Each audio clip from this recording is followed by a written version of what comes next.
All right, welcome to the Explainer. Today we're going right to the top of the world, the Arctic. For centuries, this place was just a frozen, far-off expanse. But now, as the ice melts, things are seriously heating up. We're going to dig into why Russia, China, and the US are all in this new race to control a brand new frontier. So let's kick things off with a statement that really threw the Arctic into the spotlight. While talking about the US possibly buying Greenland, former President Donald Trump dropped this bombshell of a claim, suggesting a direct military face-off with Russia and China.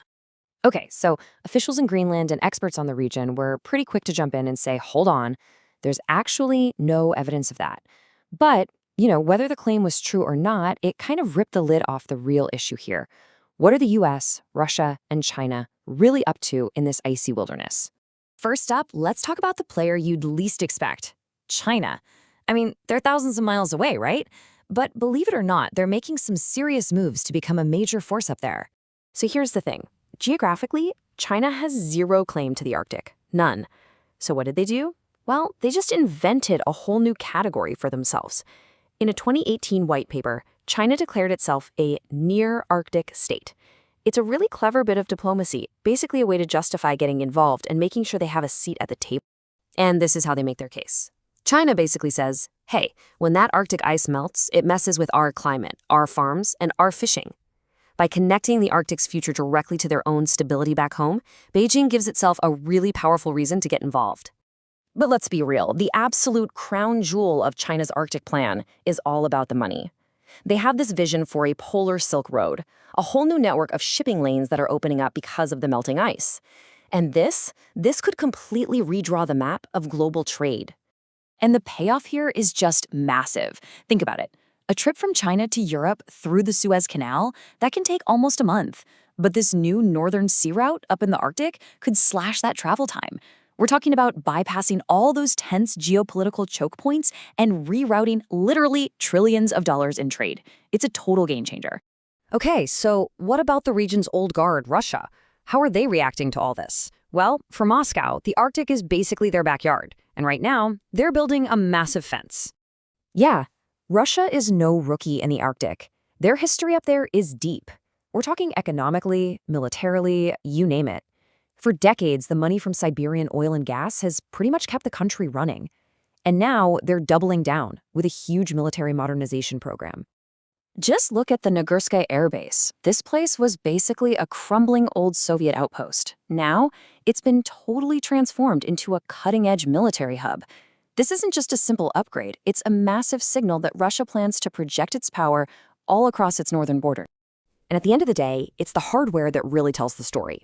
Up on the Kola Peninsula, way deep in the Russian Arctic, they now have eight submarines that can launch long-range nuclear weapons.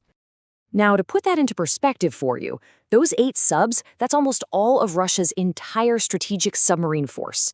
Having that much firepower concentrated in one single region, well, that's a huge challenge for NATO's naval forces.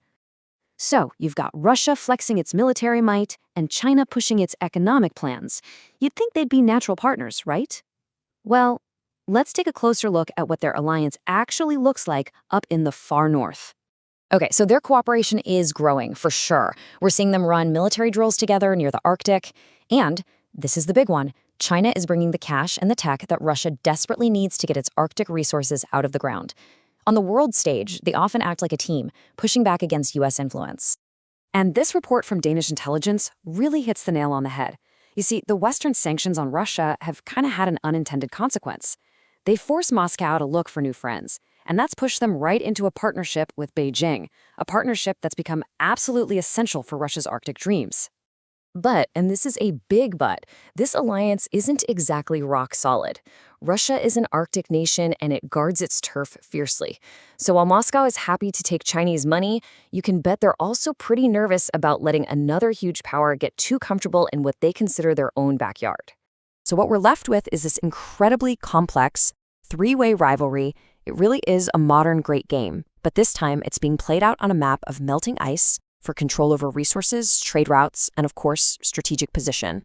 So let's break down what everyone wants. You've got the US, who's maybe a little late to the party, focusing on things like rare earth minerals and just trying to keep its rivals in check.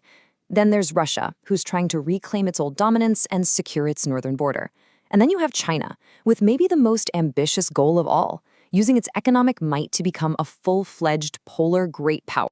Which brings us to one final really important thought. As climate change literally redraws the map of our planet, it's also redrawing the lines of global power. The question isn't if the Arctic is going to be a competitive hotspot anymore. That ship has sailed. The real question is, what will this new Cold War on ice actually look like? And in this fragile new frontier, can cooperation ever win out over conflict?